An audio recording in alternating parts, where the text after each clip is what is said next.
Hi, my name is Joe Palmetto, COO over at SuiteDynamics, and I'm here to talk to you today about the process and what it takes to basically implement an ERP. Now, oftentimes what we understand it to be and what it actually is two totally different things. And I'm here to basically walk you through how this is going to go and how it feels to basically go through implementation. It's hard work. And there's a lot that goes into it and a lot of different moments where you're going to feel success and moments where you're going to feel frustration. That's part of the process. And at the end of the day, our job as NetSuite Consultants is to help you see the forest through the trees. There's a lot that goes into it, no doubt about it. And when you think about it, when it comes to the estimate, let's just take you through the whole process here for a second. When it starts with an estimate is really a two-dimensional view. At the very beginning, it starts with a customer understanding the problem, their understanding of the problem, and they're bringing that problem to us to understand. Then it comes to us to basically take those statements and those understandings of the problem, of the pain you're experiencing and what you want your ERP to do, to then build an estimate off of that. So it's kind of like getting the blueprints for a house, right? You have what the person wants and you have the blueprint starting to be drawn up for that plan.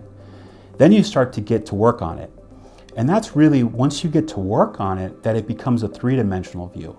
And so a three-dimensional view means I'm actually standing in my house, I'm looking around and going, hey, I think the kitchen should be laid out differently. Hey, we didn't really think about the size of this closet, we need to change this. And those revisions start to happen throughout the project. And I call those recalibration moments, because at the end of the day, we can do as no matter how good of a job we do on the front end estimating, there's always going to be an element of recalibration as we go through, because what we talked about on the front end, once we start getting into the processes and the procedures, may need to evolve to really do it at the most optimal level.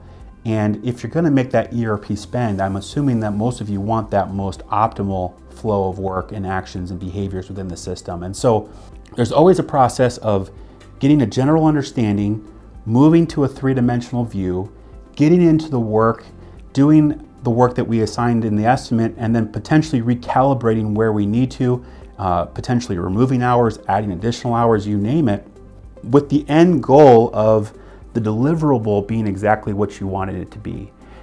Oftentimes, I feel like in the tech world and in the sales, in the tech space, we overpromise. And for me, I really believe in transparency. I want my customers to understand what it's going to feel like to go through this process.